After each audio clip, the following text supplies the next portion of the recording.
já seria bacana. Enfim. Bom, o Christian me convidou, acho que foi você que me convidou, né?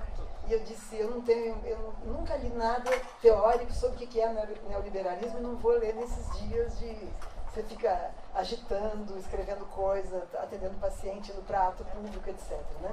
Mas eu pensei na liberalismo e depressão, talvez seja uma coisa muito simples, mas como tem bons debatedores aqui, se eu estiver errada, serei corrigida, porque isso é bom, né, numa mesa. Eu pensei, na verdade, o neoliberalismo é o capitalismo no seu estado bruto. Né?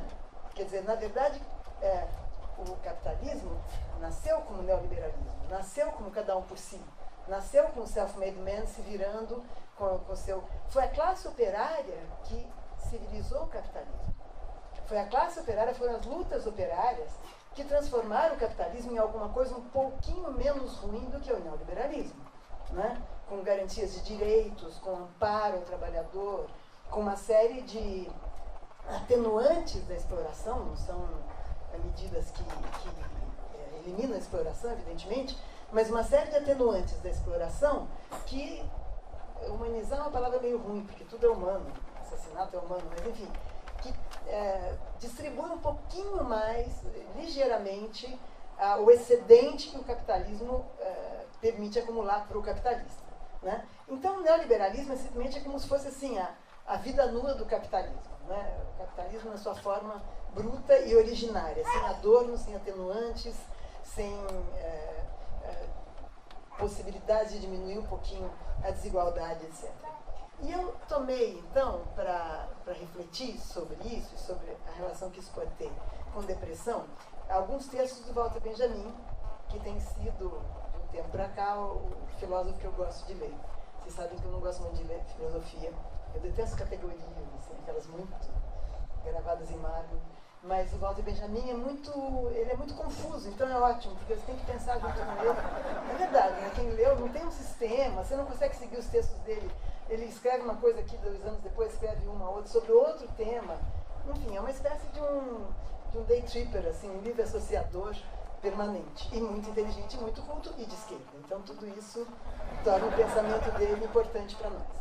Bom, esse texto profético do Walter Benjamin, que se chama Capitalismo como Religião, muitos de vocês devem conhecer, né, em que ele diz o seguinte, que o capitalismo serve às mesmas preocupações, os mesmos tormentos e as mesmas inquietudes às quais a cultura respondiam com as religiões. Né? Quer dizer, é como se o capitalismo se tornasse uma espécie de forma laica de disciplinamento dos corpos, das mentes, etc., mas também com algum objeto de adoração que é inefável e que está fora do alcance de 90% das pessoas que estão sob ele. Né? E ele, nesse ponto, vai além do Weber. Quer dizer, não é a religião que prepara o espírito, não é que não seja, ele não contradiz Weber, ele nem menciona Weber, que eu me lembro nesse texto. Mas não é bem, ele não está falando a religião prepara, a religião protestante, no caso do Weber, né, prepara o espírito acumulador, empreendedor, adiamento de gratificação, tudo aquilo que é preciso para o capitalista empreendedor. Não é? Não, ele vai dizer o contrário, que o capitalismo em si é uma espécie de fenômeno religioso essencial. E aí ele enumera algumas características do capitalismo como religião.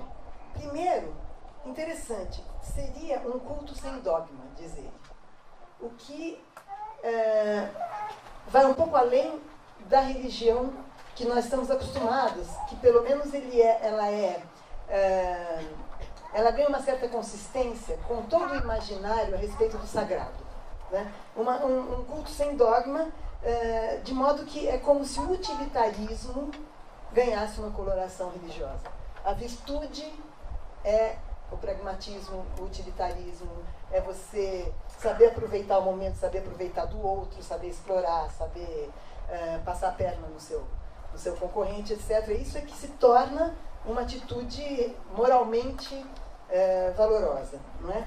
E isso nos faz lembrar, e do ponto de vista do trabalhador, né, que também está envolvido nessa religião, mesmo que não queira praticá-la, nos faz lembrar, quando ele diz de um culto sem dogma, de uma das passagens do Experiência e Pobreza, em que ele fala que a vida se torna uma sucessão infinita de meios cuja finalidade já se perdeu. Isso é o culto sem dogma, quer dizer, você está o tempo todo indo rezar ali, ajoelhando e rezando, mas já não sabe mais para que Deus, mas para que salvação, mas que é só o culto, né? A outra coisa do capitalismo como religião, outra característica seria a duração permanente do culto. Quer dizer, você não tem descanso, né? Sans rêve, sans merci. Não tem sonho, não tem descanso, não tem perdão. O tempo todo você está alinhado a isso, e as suas horas de sono, que seria o descanso, ou o seu domingo, enfim, hoje em dia a quantidade de gente que diz que ainda trabalha no domingo, que faz teste no domingo, que atende o paciente no domingo, eu não sou dessa religião, mas enfim. Mas no sábado sim. Não. Sábado de manhã. Não, mas aqui é farra. Então, duração permanente do culto, não é? O terceiro, é um culto não expiatório, é um culto culpabilizador. Culpabilizador de quê? Não é culpabilizador da usura, não é culpabilizador da ganância, é culpabilizador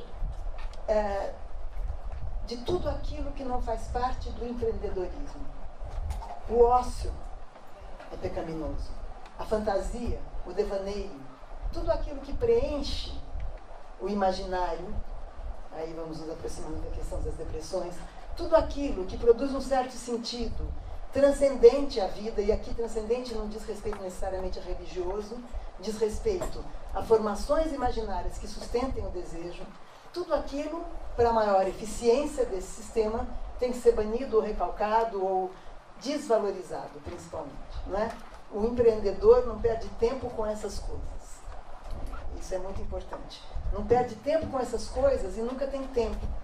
Porque todo tempo é instrumentalizado, e eu volto rapidamente, depois a gente pode discutir, se interessar, para a questão das depressões que eu debati no Tempo e no Campo. Quer dizer, quanto menos tempo, não é? Mais empobrecimento psíquico, mais o sentimento de desvalorização da vida. E Benjamin vai dizer, então, a transcendência de Deus decaiu. E nós podemos pensar na transcendência em geral, não é? Na arte também. Eu não entendo de arte, assim, não sou uma estudiosa de arte nem nada, mas anteontem eu discutia com um amigo que não só entende muito de arte, ele é diretor do Metrópolis, então ele leva um monte de gente, ele através do Metrópolis, né, na TV Cultura, ele divulga exposições, etc. E uma hora eu me vi falando, não tinha pensado nisso, eu falei, eu não gosto da arte pós-moderna, eu gosto da arte moderna. Eu ainda sou uma modernista. E depois eu fiquei pensando, mas por que eu não gosto da arte pós-moderna? É porque a arte pós-moderna, ela não te remete a nada. Ela é o puro objeto.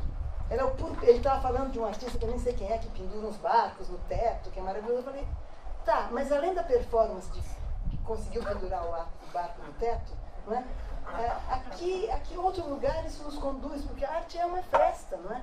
A arte tem que ser uma festa. Ela não é uma festa para, não é uma coisa que vai te levar para, justamente ao contrário, não é? É uma festa para você sonhar, para você fantasiar, para você transcender um pouquinho esse real duro do cotidiano. E me parece que a arte contemporânea, ela é mais disso.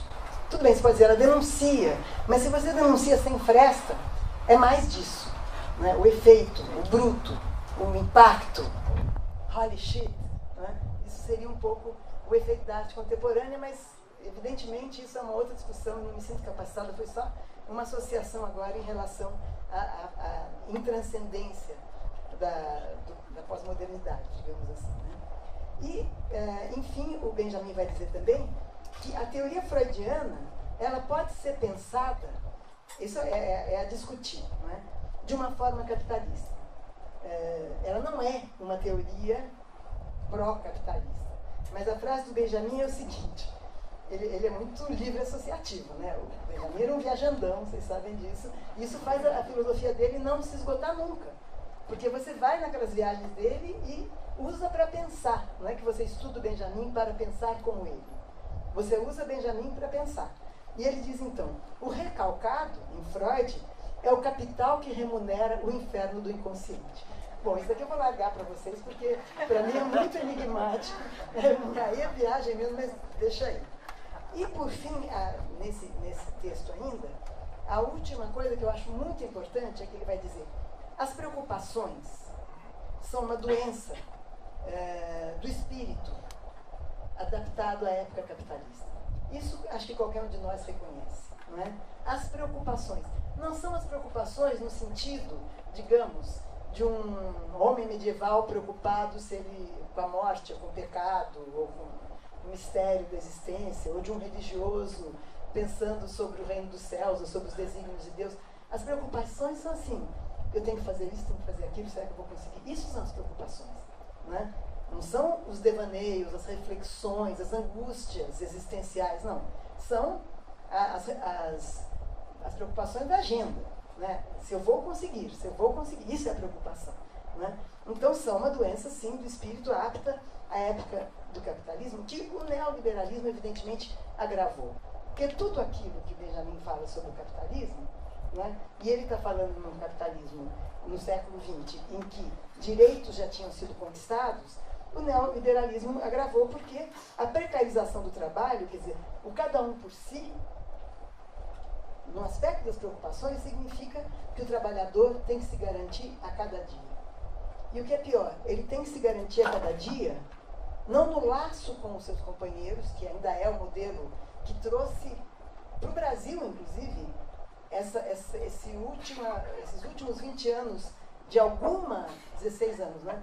De alguma esperança utópica, muito leve, porque o pragmatismo dos governos petistas também predominou. Mas a ideia de que o Brasil passou a ser governado por um partido que veio de um tipo de aliança, que veio... Veja, eu estou falando só de um imaginário que alimenta a origem. Não é que o PT foi isso até o fim. Mas o fato de que, na base de um partido que trouxe ligeiras mudanças para esse país, inclusive ligeiras mudanças que tinham uma intenção de desprecarizar um pouquinho a vida do trabalhador e do desempregado. Bolsa Família, toda a medicina de família, tudo aquilo que precariza a vida do trabalhador, principalmente no capitalismo selvagem de terceiro mundo, como no Brasil, não é? Veio na contracorrente do neoliberalismo, não no sentido do socialismo, mas uma contracorrente do neoliberalismo, em que algo do Estado se propunha garantir a inserção do sujeito, a escolarização, a saúde, uma renda mínima ou uma bolsa, para que ele não tivesse que se preocupar a cada dia com o que vai dar de comer aos filhos, que é preocupação, né, maior do que essa não existe, né? Então, essa característica do neoliberalismo, essa do cada um por si, essa do cada um que cuide de si, não é? Agrava essas características que Walter Benjamin aponta no seu texto Capitalismo como Religião. E aqui eu tomo mais dois trechos de pensamento do Benjamin. Um é uma coisa muito engraçada, é um trecho que está repetido em dois pequenos ensaios do Benjamin. Quem já leu Benjamin sabe disso: Experiência e Pobreza e o Narrador. Como eu leio em português, nas traduções muito boas da Jean-Marie Gaimbert, esse trecho está repetido em dois lugares. E quando eu li a primeira vez, há 10 anos atrás, eu liguei para a Jean-Marie e falei: tem um empastelamento aqui? Ela disse: não, ele repete esse trecho. E esse trecho, ele está se referindo, vejam bem, à guerra, né? Ele está se referindo aos efeitos da Primeira Guerra, ao entre-guerras, ele está falando. Ele está falando da Primeira Guerra, tanto no Narrador, que ele diz, destrói as formas tradicionais de transmissão de experiência, quanto no Experiência e Pobreza. E ele diz: uma geração que ainda foi à escola num bonde puxado a burros, quer dizer, ainda ele está falando de um tipo de experiência, de um tipo de lentidão do tempo, né? Se viu de repente sob uma paisagem devastada, debaixo de bombardeios, né? Numa paisagem devastada, onde a única coisa familiar eram as nuvens do céu. A única coisa que permanecia eram as nuvens do céu. Claro que ele é muito ardiloso, porque as nuvens do céu não se repetem nunca. Quer dizer, a única coisa que permaneceu é o fato que o céu tem nuvens, porque não quer dizer que você vai reconhecer de novo nas nuvens do céu aquele elefante, aquele castelinho, etc. Né? Então ele está falando de uma precariedade da existência extrema no Experiência e Pobreza e no Narrador. Não é? Quer dizer, e a gente pode comparar com o capitalismo. Eu não sei se vocês lembram de um filme daquele chinês que fez sobre a Três Gargantas, a represa de Três Gargantas, que destruiu uma série de vilarejos. Como é que chamava esse filme? 10 anos atrás, 2006. Agora, Jiangxi, sei lá. Jiangxi. É assim que fala? Tá. E eu esqueci o nome do filme também, você lembra ou não? É um filme que... Still Life. Oi? Still Life. Still Life. Oh, beleza, Still Life. Exatamente, que seria Natureza Morta. Né? Mas o filme, não sei se em português estava com Natureza Morta. O filme se passa na China, é ficção, mas se passa com muito documentário, quando uma parte do rio foi represada e a quantidade de populações que foram deslocadas dali, e gente que teve que ir para a capital, gente que se... E era muito estranho esse filme, porque na China rica, nesse capitalismo hiperselvagem, que fez enriquecer a China, né, no começo do fim do século XX para o começo do XXI, todos os trabalhadores tinham o seu celular, tinham a sua comida, a sua marmita, e tinham mais algum tipo de, na época não era laptop, tinham 3 dispositivos que podiam ser importantes para mostrar que eles estavam recebendo um bom salário. Era o celular, era a comida e era tinha assistência médica ali, não era o Estado, então mostra as pessoas nas filas do médico também, mas não tinham vida. Não tinham vida. Não tinham onde estar, não tinham cultura, não tinham onde celebrar seus ritos, não tinham tradição. Eram pessoas acampadas ali, vivendo precariamente com tudo que com bom salário, com bons celulares e com boa assistência social, trabalhadores de um Estado rico, mas não tinham vida. E eu me lembro que quando eu vi esse filme, eu pensei, engraçado, parece um filme sobre uma guerra, mas é só o capitalismo bombando.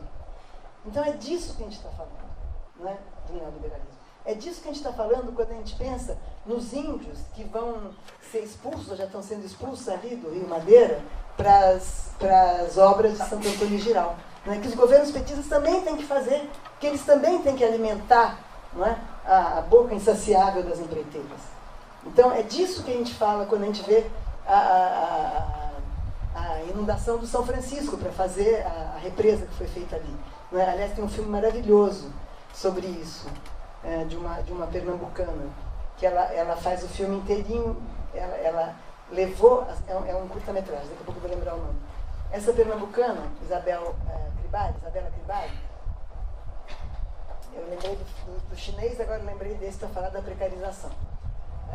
Quando foi inundada a represa, que eu não lembro mais qual era, fazer Belo Monte, não? Foi Belo Monte? Belo Monte. Inundou São Francisco, várias populações ali tradicionais foram deslocadas, não é que eles foram despejados, foram e montaram aquelas vilas preta-porter horrorosas em algum lugar, longe da água, e botaram aquelas pessoas lá. E essa pernambucana, que é cineasta e também é psicanalista, e conhecia alguém da região, ficou sabendo que nessa vila nova, de gente deslocada, começou a haver índices altíssimos de suicídio. Estamos no nosso tema, né, de Parecendo Neoliberalismo. E ela então resolveu ir para lá.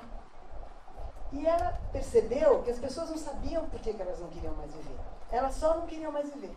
Elas tinham casa, elas tinham Bolsa Família, elas tinham, então, alimento, elas, enfim, tinham uma escolinha ali, tinha um posto de saúde ali, mas elas foram para um lugar inóspito. E elas perderam até, apesar de serem as mesmas, os seus laços com a brutalidade da mudança. E ela, então, fez um filme lindo. Ela leva as pessoas de barco até em cima, e ainda tem a torre da igrejinha ainda está lá. Ela leva as pessoas de barco e... chama De Profundis o filme. Pronto, lembrei. Vocês têm que... Aí vale baixar. E o filme é as pessoas flutuando em cima de onde eram as suas casas, né? Todas com boias, etc., flutuando em cima de onde eram as suas casas. Foi uma espécie de terapia que ela fez, para as pessoas recuperarem alguma coisa, né, elaborarem alguma coisa. Não é recuperar, porque eu não tenho que recuperar, mas fazerem um luto em loco, alguma coisa assim. É muito belo esse filme, eu sugiro. Então, isso que parece uma guerra, mas é só o capitalismo, acontece aqui também, toda hora. Né? Agora são os índios, por causa do Rio Madeira, são os índios. Os índios sofrem de depressão. Na Comissão da Verdade, quando eu estive em várias regiões de onde os índios foram deslocados, do tempo da ditadura, foi diferente que foram os que eu fui escutar, porque já passou muito tempo, eles já se rearticularam, já se adaptaram a outros lugares.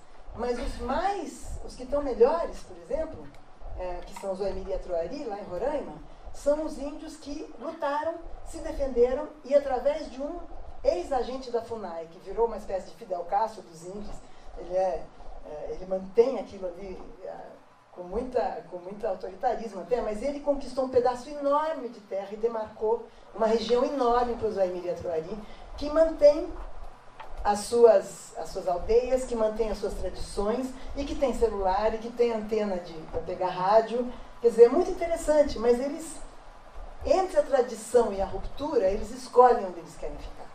Eles não são jogados, como ainda estamos no tema do neoliberalismo, né?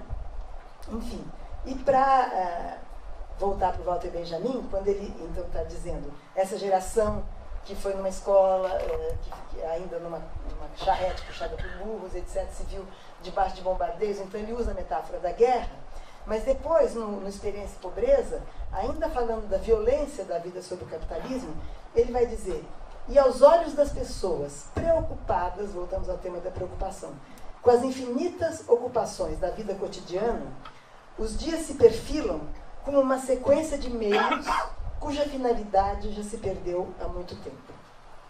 Ora, eu fecho com essa intuição do Benjamin, não é? Quer dizer, a depressão, uma das formas de sofrimento da depressão, que é sintoma, mas também está na origem, é a perda de sentido da vida.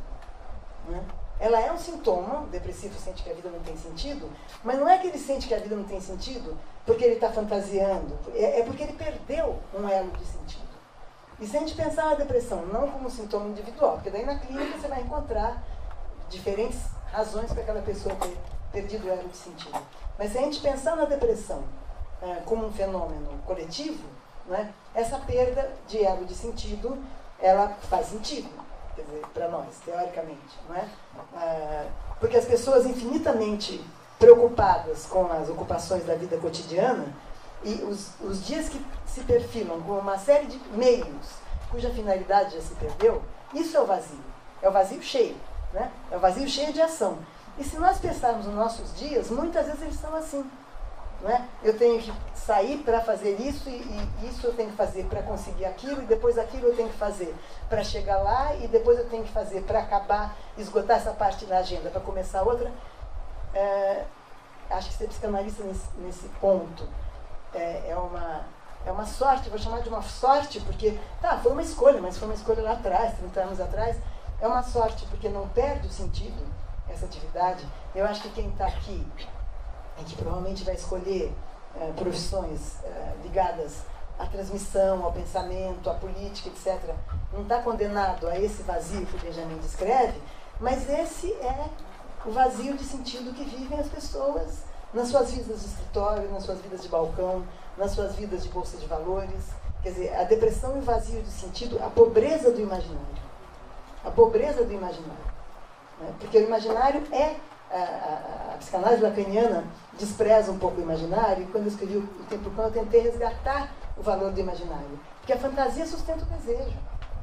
Claro que na análise você pode tentar que o sujeito se comprometa com a sua posição desejante, com a sua condição desejante, e não se agarre em uma fantasia, porque ela também sustenta o sintoma, né? Ela não sustenta só o desejo.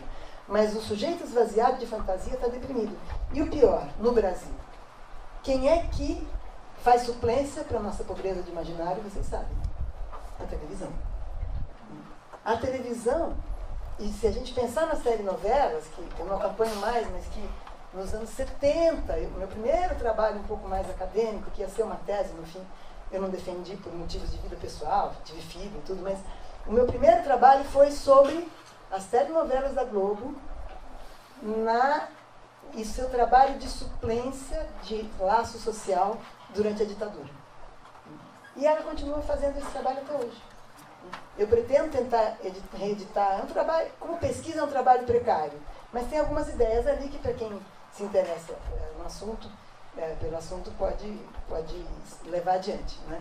A Rede Globo, ela tinha esse papel, as novelas das 8 da Globo, durante a ditadura, principalmente quando já mais passados o período mais repressivo, mesmo já nos anos 70 para adiante, elas tinham exatamente esse papel, quer dizer, elas davam forma, elas davam consistência imaginária para problemas lidos como problemas individuais, da vítima, da mocinha pobre, do cara injustiçado, sempre eram problemas individuais, mas ela dava também uma tentativa das pessoas acharem que elas podiam sair daquilo, individualmente.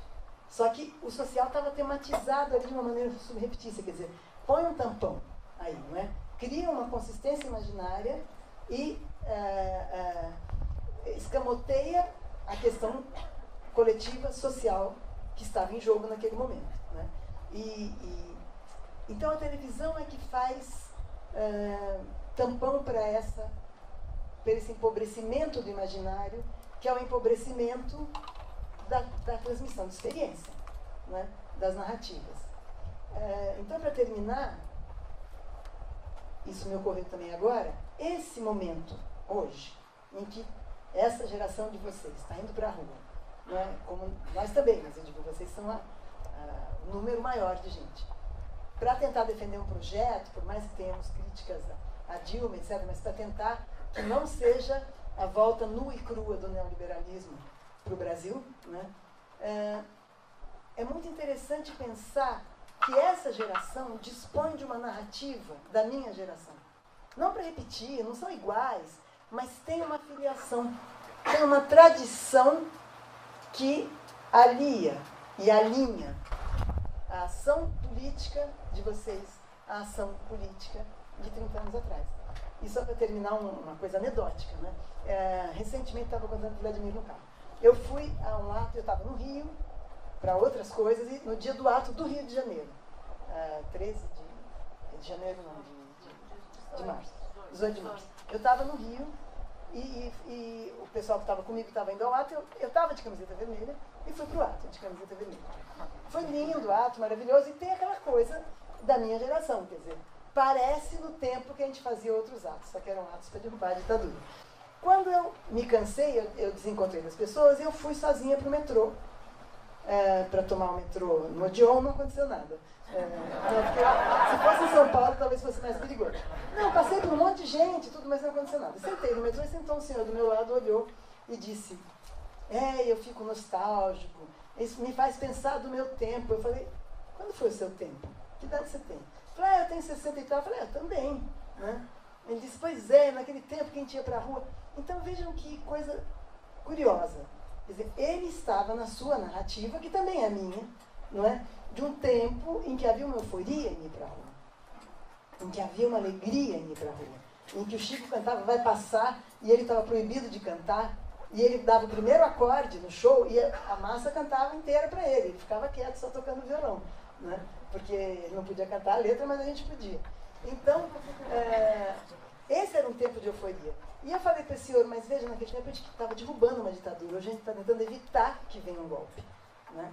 Mas, de qualquer maneira, essa geração, vossa, né, tem uma narrativa. E uma narrativa não significa algo que aprisione. Agora tem que ser igual. Significa algo que cria um sentimento de pertencimento e de produção de sentido continuado. É claro que essa narrativa, nesse momento, tem que se transformar em outra narrativa. Não pode ser a mesma. Esse senhor estava preso à sua nostalgia, mas ele estava preso porque eu falei: então por que você não foi? Né? Se ele estava achando tão bonito tudo isso.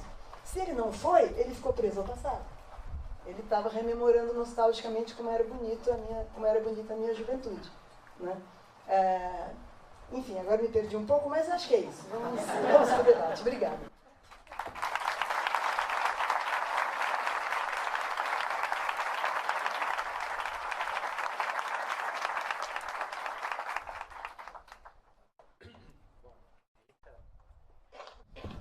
Maravilhosa intervenção, obrigado. Queria só rapidamente reagir a algumas coisas que foram pululando na minha cabeça. Ficar de pé também. Tá. Fica de pé. Foram pululando na minha cabeça quando você foi falando, né? Acho que a primeira coisa que fica muito claro é que estamos numa guerra. Está dando para ouvir agora? A gente está numa guerra. Não uma guerra qualquer, mas uma guerra de discursos, né? Uma logomaquia. Né? E nessa guerra é importante que se conheça as estratégias do inimigo. Eu acho que, pelo que aí trouxe aqui, pelo menos duas estratégias, ou pelo menos uma estratégia dividida em dois momentos, fica muito clara. A primeira estratégia é a estratégia do desenraizamento, né? A estratégia da dissolução dos sentidos prévios, constituídos, tradicionais. O segundo momento dessa estratégia é o momento que o Vladimir citou, o momento prescritivo de identidades, uma prescrição de sentidos, né? O que há aqui, então, é uma guerra sobre como dizer. O que dizer sobre o sujeito e como dizer.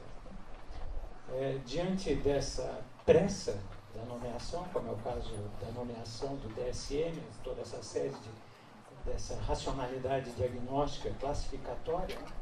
Há uma sugestão, há uma prescrição de que esse sintoma, que é a depressão, que é a constatação de uma espécie de fadiga de ser si próprio, né? Como disse o Ehrenberg, essa ausência de sentido que pode se dar tanto no momento de desenraizamento quanto no momento da fadiga final, quando essas identidades prescritas não funcionam mais, nesse momento há então uma falência completa de sentido. Se trata aí de saber quem vai nomear e como vai ser nomeado esse momento. A postura do neoliberalismo é rapidamente nomear isso como uma disfunção. É preciso recuperar a peça falha e colocar o sujeito de novo na linha de montagem. A nossa proposta aqui é repensar tudo isso, né? Desenvolver instrumentos críticos para isso e repotencializar o momento criativo dessa ausência de sentido.